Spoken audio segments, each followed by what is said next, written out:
இந்த வீடியோவில் நம்ம என்ன பார்க்க போறோம்னா கடகராசிக்காரர்களுக்கு மே 2026 எத்தகைய ஒரு மாதமாக பலாபலன்கள் நிறைந்த ஒரு மாதமாக இருக்க போகுதுன்னு பார்க்க போகிறோம்.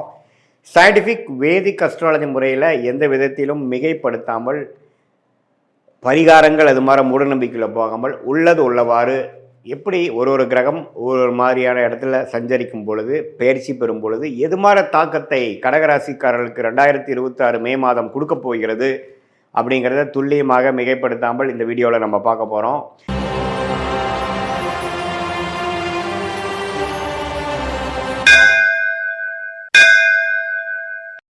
கடகராசிக்கு குரு 12ஆம் இடத்திலே நீடித்திருக்கிறார் மாதம் முழுவதும். அதே மாதிரி சனி 9ஆம் இடத்திலும், ராகு 8ஆம் இடத்திலும், கேது 2ஆம் இடத்திலும் நீடித்திருக்கிறார்கள். எந்த வித மாற்றங்களும் மே மாதம் இருக்க போகிறதில்லை. ஜூன் மாதத்துக்கு அப்புறம் ஆகிற குரு பயிற்சி தான் பார்த்திங்கன்னா கடகராசிக்கு ஒரு அற்புதமான ஒரு பயிற்சியாக வந்து ராசிக்குள்ளேயே வரார். அதை அப்போ நம்ம அப்புறம் பார்ப்போம். பட் இந்த மே மாதம் பொறுத்த வரைக்கும் பார்த்திங்கன்னா 12ஆம் இடத்துல குரு இருந்தாலும் வரக்கூடிய ராசிக்குள்ளே வரக்கூடிய பயிற்சிக்கு வேணுங்கிற சில ஃபவுண்டேஷன் விஷயங்களை செய்வாருங்கிறத நம்ம மறந்துடக்கூடாது. ஸோ அடுத்த கட்ட நல்ல உடைக்கை நல்ல முன்னேற்றம் அது மாதிரி சில விஷயத்துக்கு வேணுங்கிற அடிப்படையான சில விஷயத்தை கொடுக்கக்கூடிய ஒரு அற்புதமான மாதமாக கடகராசிக்காரர்களுக்கு 2026 மே மாதம் வருகிறது. குறிப்பாக சொல்ல போனால் முதல் 2 வாரம் வந்து ஃபர்ஸ்ட் ஆஃப் ஆஃப் மே மாதம் வந்து செவ்வாய்ங்கிற ராஜயோகாதிபதி சனியோடு சேர்ந்துருக்கிறது கொஞ்சம் தவறு. ஆனால் 3rd and 4th week second of of May மாதம் பாருங்கள், செவ்வாய்ங்கிற ஒரு 10ஆம் இடத்துல திக்பலம் பெறுகிறார். அதாவது நல்லா 10ஆம் இடத்துக்கு வந்து வரும்போது அருமையான விஷயம். அவரோட வீட்டுக்கு அவரே வரார். ஸோ ராசிக்கு 10ஆம் இடத்துல வருவது வந்து ராஜயோகாதிபதி வருவது தொழிலில் முன்னேற்றம் நல்லாவே வந்து வாழ்க்கையில் என்னென்ன செய்யணும்னு நம்ம ட்ரை பண்ணோமோ அதெல்லாம் கிடைக்கக்கூடிய அமைப்பு இருக்குது. அதே சமயத்தில் சுக்கிரன் 11ஆம் இடத்துல லாபஸ்தானாதிபதி 11லே இருக்கிறார். மாதத்தின் செகண்ட் ஆஃப் பார்த்திங்கன்னா 12ஆம் இடத்துக்குள்ள வந்து குருவோட சேர்றார். ஸோ அதெல்லாம் பார்த்திங்கன்னா சுப விரயங்கள் செய்யக்கூடிய அமைப்பு, பண வரவுகள் நிறையா வரக்கூடிய அமைப்பு, வெளிநாடு பிரயாணங்கள், குடுக்கல் வாங்கல நல்ல விஷயங்கள், இம்போர்ட் எக்ஸ்போர்ட் அப்படிங்கிற மாதிரி பல நற்செய்திகள் வரக்கூடிய ஒரு அற்புதமான செகண்ட் ஆஃப் ஆஃப் மே மாதமாக கடகராசிக்காரர்களுக்கு 2026 உண்டு, மே மாதம் உண்டு. அதே மாதிரி சூரியனும் பார்த்திங்கன்னா 10ஆம் இடத்துல இருக்கிறது அருமை. ஸோ மே மாதம் நம்ம என்ன எதிர்பார்க்கலாங்க சாமி, ஒரே வார்த்தையில் சொல்லுங்கன்னா முன்னேற்றத்தை எதிர்பார்க்கலாம். தொழிலில் மேன்மை, வேலையில் முன்னேற்றம், ப்ரொமோஷன் எதிர்பார்க்குறவங்களுக்கு கிடைக்கும். அதே சமயத்தில் நல்ல ஒரு அபிவிருத்தி, நல்ல சேஞ்சு, ஒரு ஜாப்லேருந்து இன்னொரு ஜாப் மாறுறது, மாணவர்களுக்கு நல்ல ஒரு ஃபோக்கஸு, நல்ல ஒரு ரிசல்ட்ஸு. அதே சமயத்தில் விளையாட்டுத்துறையில் இருக்கிறவங்களுக்கு நல்ல ஒரு அமைப்பு, மருத்துவத்துறையில் இருக்கிறவங்களுக்கு நல்ல பெனிஃபிட்ஸு, ரெகக்னிஷனு, மீடியா துறையில் இருக்கிறவங்களுக்கு நல்ல அமைப்பு, வெளிநாடு தொடர்பு இருக்கிறவங்களுக்கு நல்ல ஒரு கான்ட்ராக்ட், நல்ல ஒரு ப்ராஜெக்ட். அது மாதிரி கடகராசிக்காரர்களுக்கு இதுவரைக்கும் ராகு 8லேருந்து கேது 2லேருந்து ஒரு மாதிரி அப்ஸ் அண்ட் டவுன்ஸ் போயிட்டு இருந்து. குறிப்பாக ஃபஸ்ட் ஹாஃபுமே பார்த்திங்கன்னா ராஜயோகாதிபதி செவ்வாய் 9ஆம் இடத்துலேருந்து அப்பா விஷயங்கள், பூர்வீக விஷயத்தில் சில பாதிப்புகளை கொடுத்துட்டு இருந்தது. மே செகண்ட் வீக்கிலிருந்து பார்த்திங்கன்னா நல்ல மாற்றங்களை கொடுத்து அடுத்த வரக்கூடிய குரு பயிற்சிக்கு ஒரு அற்புதமான ஃபவுண்டேஷன் பிளாட்ஃபார்மை கொடுக்கக்கூடிய ஒரு மாதமாக மே 2026 வருகிறதுங்கிறது நம்ம தெரிஞ்சுக்கணும். இது வந்து எல்லா டைம்லேயும் பார்த்திங்கன்னா குரு 12லேருந்து விரயங்களை கொடுக்குற மாதிரி இருந்தாலும் அது நல்ல விரயமாக, சுப விரயமாக அல்லது அசுப விரயமானு பார்க்கும் பொழுது இது மாதிரி கிரக அமைப்பு வரும் பொழுது நல்ல ஒரு விஷயத்துக்காக டக்குன்னு ஒரு இன்வெஸ்ட்மெண்ட் பண்ணி அது மூலமாக பெனிஃபிட்ஸ் பெறக்கூடிய ஒரு அற்புதமான ஒரு காலகட்டமாக கடகராசிக்காரர்களுக்கு வருது. அதனால் கொஞ்சம் இதெல்லாம் கொஞ்சம் பார்த்து யூஸ் பண்ணிக்கணும். குறிப்பாக வந்து செகண்ட் ஆஃப் ஆஃப் மே மாதம் நீங்கள் நல்ல அமைப்பு பண்ணிக்கணும்.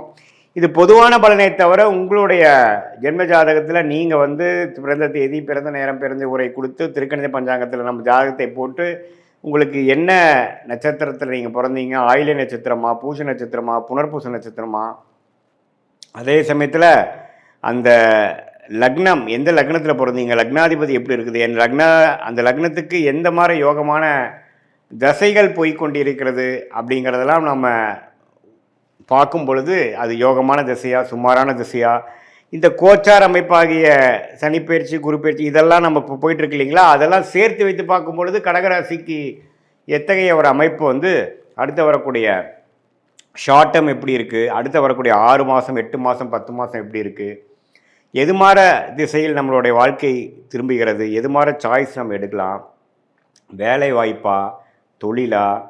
சில பேர்த்துக்கெலாம் பார்த்திங்கன்னா வேலைக்கு போகிறது தான் பெஸ்ட்டு, சில பேர்த்துக்கு பார்த்திங்கன்னா தொழில் பண்ணுறது தான் நேச்சுரலாக நல்லா வரும். ஸோ எது மாதிரி அமைப்புகள் அவங்க இருக்காங்க, எந்த பாவம் வந்து வலுத்திருக்கு, எந்த மாதிரி விஷயங்கள் வந்து இருக்குது, திருமணம் வந்து காதல் திருமணமா, அல்லது அரேஞ்ச் மேரேஜா, எது மாதிரி டைமில் நடக்கும், லேட் மேரேஜில் மாதிரி நடக்கிற மாதிரி அமைப்பு இருக்கா, அல்லது வந்து கொஞ்சம் ஏர்லியாகவே நடக்குமா? சில பேர்த்துக்குலாம் பார்த்திங்கன்னா வெளிநாடு அமைப்புகள் நிறையா இருக்குது. சில பேர்த்துக்கு பார்த்திங்கன்னா உள்நாட்டிலே ஜெயிக்கக்கூடிய அமைப்புகள் கண்டிப்பாக இருக்குது. ஸோ இதில் வந்து எது மாதிரி விஷயங்கள் அப்படிங்கிறத நீங்கள் பார்த்து அதுக்கு தகுந்த மாதிரி சயின்டிஃபிக் வேதிக் அஸ்ட்ராலஜி முறையில் நீங்கள் எது மாதிரி அமைப்பை கொடுக்குதுங்கிறத பார்த்து நீங்கள் முடிவெடுக்கிற மாதிரி இருந்ததுன்னா ஒரு அற்புதமான ஒரு முடிவுகள், தேவையற்ற நீங்கள் வந்து நமக்கு மனசில் என்ன தோணுதோ அதை செய்யாமல் நமக்கு எந்த விஷயங்கள் காத்து இருக்கிறது, நம்மளுடைய பிராப்தம் என்ன, நம்மளுடைய கர்மா என்ன அப்படிங்கிறத துல்லியமாக மிகைப்படுத்தாமல் இப்படி பண்ணால் பரிகாரம் பண்ணால் சரியாருங்கிற மாதிரி மூட நம்பிக்கைலாம் போகாமல் என்ன காட்டுதுங்கிறத மட்டும் நம்ம சயின்டிஃபிக்காக தெரிந்து கொண்டு அதுக்கு தகுந்த மாதிரி வாழ்க்கை முடிவுகளை வந்து நீங்கள் வந்து கரெக்டாக எடுத்து அதுக்கு தகுந்த மாதிரி நீங்கள் தேவையற்ற பண விரயங்கள், தேவையற்ற சமய விரயங்களை தவிர்த்து அதுக்கு தகுந்த மாதிரி துறைகளில் போய் அதுக்கு தகுந்த மாதிரி படிப்பை செய்து அந்த காலகட்டம் வருவது வரைக்கும் பொறுமையாக இருந்து செயல்படக்கூடிய கடகராசிக்காரர்கள் கண்டிப்பாக பணவரவில் வந்து எந்த விதத்திலையும் குறைவு இல்லாமல், அதே சமயத்தில் வந்த பணத்தை நான் இப்படி விட்டுட்டேங்க சார் அப்படிங்கிற மாதிரி இல்லாமல் எந்த நேரத்தில் எது வரும்பொழுது எது மாதிரி விஷயங்கள் செய்யலாம் அப்படிங்கிறதை நம்ம தெரிந்து கொண்டு, சம்டைம்ஸ் பார்த்தீங்கன்னா ஒரு 2-3 வருஷம் ஒருமே நடக்காத மாதிரி இருக்கும். அந்த டைமில் நீங்கள் என்ன போட்டாலும் பார்த்தீங்கன்னா பண விரயங்கள் தான் ஆகுமே ஒழிய பணம் வரவு வராது. ஸோ அந்த நேரத்துலலாம் கொஞ்சம் அடக்கி வாசித்து சில நேரத்தில் நீங்கள் ரொம்ப வேகமாக போனீங்கன்னா நல்லா நடக்கும்.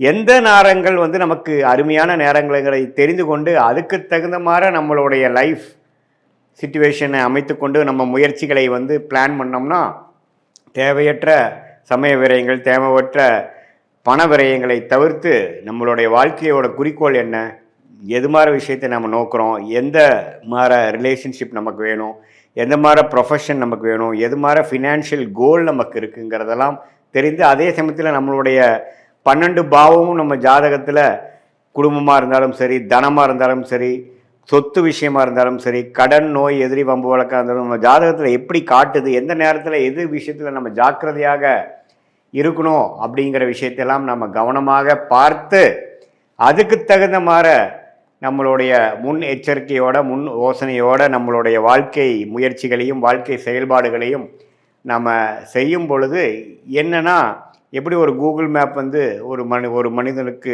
ஒரு இடத்த விட்டு ஒரு இடம் போகும்பொழுது அது எப்படி வழிகாட்டுகிறதோ, எவ்வளோ கிலோமீட்டர் போகணும், எந்த இடத்துல திரும்பணும், எந்த மாதிரி இடத்துல டிராஃபிக் அதிகமாக இருக்குங்கிற மாதிரி விஷயங்களை தெரிந்து அதுக்கு தகுந்த மாதிரி நம்ம ட்ரிப்பை பிளான் பண்ணி நம்ம போகும் இடத்த போய் சேர்றோமோ, அதே மாதிரி இந்திய வேத ஜோதிட அடிப்படையான சயின்டிஃபிக் வேதிக் அஸ்ட்ராலஜி முறையில் பார்த்திங்கன்னா துல்லியமான ஒரு நம்மளோட கர்மா பாத் என்ன அப்படின்னு தெரிஞ்சிட்டோம்னா அதுக்கு தகுந்த மாதிரி நம்மளுடைய ஆக்டிவிட்டீஸை அலைன் பண்ணிட்டோம்னா கண்டிப்பாக தேவையற்ற விரயங்களும் தேவையற்ற மன சங்கடங்களை அவாய்ட் பண்ணி தவிர்த்து வாழ்க்கையில் எளிதில் வெற்றி பெற முடியும் என்று சொல்ல விரும்புகிறேன்.